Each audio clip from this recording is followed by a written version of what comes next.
Psaume 137, verset 1. Psaume 137, verset 1. Bible, parole de vie. Là-bas, au bord des fleuves de Babylone, nous étions assis et nous pleurons, en nous souvenant de Jérusalem. Psaume 60, verset 13. Psaume 60, verset 13. Nouvelle Bible seconde. Viens à notre secours, délivre-nous de l'adversaire. Le salut des humains est illusoire. Le salut des pasteurs est illusoire. Le salut des religions est illusoire. Donc toi, qui dis que tu es possédé et que tu veux la délivrance, tu vas aller voir le soi-disant le pasteur pour qu'il t'impose les mains. Toi seul, va devant Dieu. Et avec ta foi va te guérir. Va expulser ce démon. Va expulser cette maladie. Parce qu'il est dit dans Psaume 50, verset 15. Psaume 50, verset 15.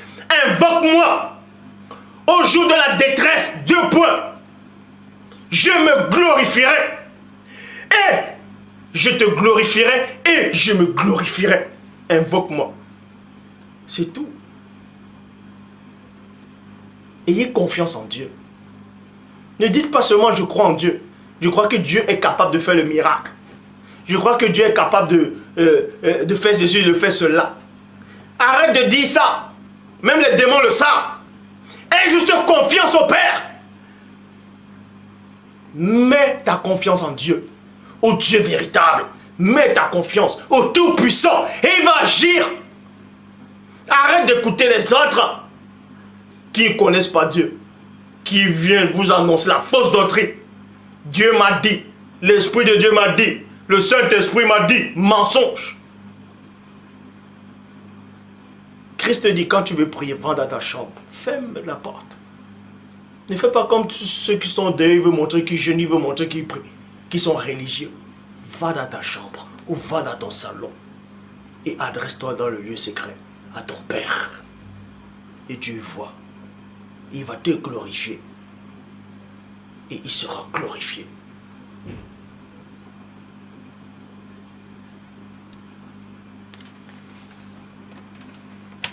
Job 33, 24.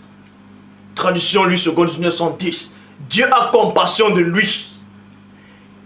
Et dit à l'ange, 2 points, délivre-le, afin qu'il ne descende pas dans la fosse. J'ai trouvé une rançon. Mais arrêtez un peu, s'il vous plaît. Oh, s'il vous plaît, s'il vous plaît. Arrêtez un peu de pleurer à chaque fois.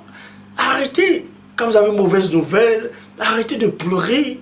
Quand on vous a menacé de la sorcellerie, arrêtez de pleurer. Christ vous a déjà donné le pouvoir. Mais utilisez ce pouvoir.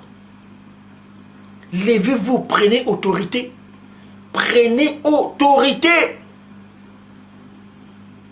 Si le pasteur, si soi-disant le sorcier est menacé, ou le marabout, ou le féticheur, peu importe, il t'a pointé le doigt, il dit tu vas voir dans 3 jours. Tu dis tais-toi. Tu le pointes le doigt. Prends autorité. Maintenant tu te dis, en prenant autorité, est-ce que ça va marcher? Le fait de dire est-ce que ça va marcher, ce sont ces esprits-là qui te sèment déjà le doute. Écoute ta foi. La foi vient de ce qu'on entend. Et ce qu'on entend vient de Dieu. C'est sa parole. Et dans Jean 17, 17, la parole de Dieu est la vérité. Et Christ dit dans Jean 8, 32, vous connaîtrez la vérité. Et la vérité fera de vous des hommes libres. Toi qui es assis sur ton canapé, dans ton salon, devant ton iPad, peu importe où tu es, dans le bus, dans le train, tu marches. Regarde cette vidéo.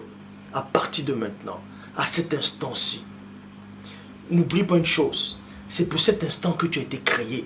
N'oublie pas qui tu es. Tu appartiens à Dieu et à personne d'autre. Aie confiance en Dieu. Marche avec Dieu. Crains Dieu. Vis Dieu. Dieu est bon. Aime Dieu réellement. Ne l'oublie pas par tes pensées. Ne l'oublie pas par tes actes. Ne l'oublie pas par tes paroles. Dieu est bon. Tu as besoin de lui. Dieu est bon. Je sais que tu l'aimes. Je sais que tu as l'amour pour Dieu. Et cet amour-là te fait pleurer. Ouvre ton cœur devant le Seigneur. Il va t'accueillir. N'écoute pas les barlivènes des autres, les distractions des esprits. Dieu, il t'aime. Il t'aime sincèrement. Il ne t'aime pas pour quelque chose. Il ne t'aime pas parce que tu vas l'apporter ceci, cela. Il t'aime parce que il t'a fait. Il t'a donné l'être et le mouvement. Souviens-toi de ton Créateur. Tant que tu es encore vivant, tant que tu es conscient, souviens-toi de lui. Souviens-toi de Dieu.